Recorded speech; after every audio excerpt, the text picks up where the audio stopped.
Hey, I wanted to talk about something that I can definitely safely say applies to me through the experiences that I've had now. Something that I've had in common with all experiences. It's something that I feel like is so basic and obvious in certain ways that I'm sure there's other speakers and coaches and authors that have talked about something similar to this, but I only am talking about my experience and my version. So this is something I'm starting to really discover is happened in every situation I've ever had. There's something I almost want to implement. I want to call the 50-day rule. And what it is that there is no question to me that if you do something consistently without interrupting it for 50 days, it will start to take over you and do it for you. So what I mean by that is you might know that I did at one point 100 days uninterrupted of 2 hours a day of meditation. Okay. There's no question that around the middle of that, somewhere around 50 days, I had to do it. Like, it had to do it. It was like I was craving deeper knowledge, and it wasn't like something that I was forcing myself. At the very beginning, I was forcing myself to do it. You know, like, okay, I got all this stuff to do, but I'm going to try and shove meditation in. And by day 50, it was like, okay, before I do anything, I can't do it until I'm meditated. And it was almost like something else was doing it. It wasn't like there was willpower anymore. It was like something took over me and said, this needs to be done. With writing my book, the very first few weeks were absolute hell.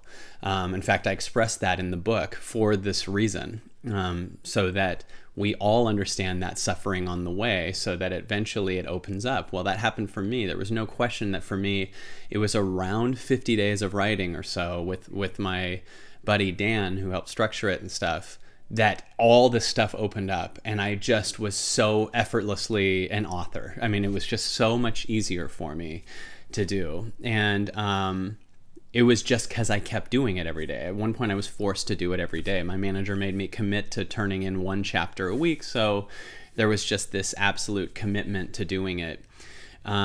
With my body, I've been working out with a trainer now for about 53, 54 days.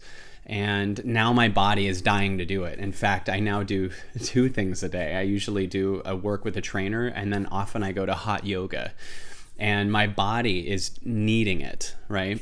So it took 50 days on that too. And Christy, my fiance, has been off of Facebook. It's got to be around that. It's got to be around 50 days. And she was saying yesterday, like, she now doesn't even miss it. It's totally out. And I feel like it's been around 50 days for her.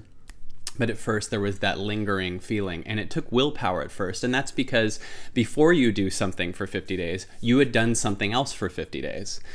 So even a negative habit works this way. In other words, if you start getting the practice of eating bad, by 50 days, the donuts are going to be calling to you. Your body's going to be taken over by it wants that badness. Or if you do something lazy, you sit on Facebook all day, after 50 days in a row of it, it's going to really want it. If you even try to do something and you half-ass it, after 50 days, you're going to be in this crazy mid place where you both feel motivated and half-assing it. Like, whatever your practice is, there is no question to me now, from everything I've experienced, that you can become amazing at it if you stay in the room with it and do it every day consistently for 50 days.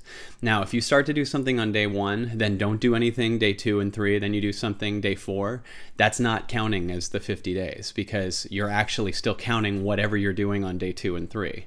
So that actually counts as kind of that middle way. And you won't see any results the same way as you would if you stayed consistent. You will see some, but you'll see results of that mediocre way. So I've discovered for me, and I don't know that it applies to every person, I can only share my experience. But if you really want to see some massive transformation in your life, if it applies to you, if it calls to your heart, if it excites you, commit to at least 50 days. Then on day 51, it's not like you have to keep committing. I mean, still do, but you'll notice that you crave it. You'll notice that your body needs it. You'll notice that it wants it. It's not like it's willpower anymore. So that's just something I've discovered and wanted to encourage you to not just, you know, meditate so you can try it, or go to the gym so you can try it, or write a first chapter and then stop. really see what happens if you commit to creating a habitual way, because eventually there are things you can't see. You will learn every day through experience, but you can't see, that will take over, and you will be deeper and more brilliant, and it'll create a different life for you. So yeah, just something I thought I'd share.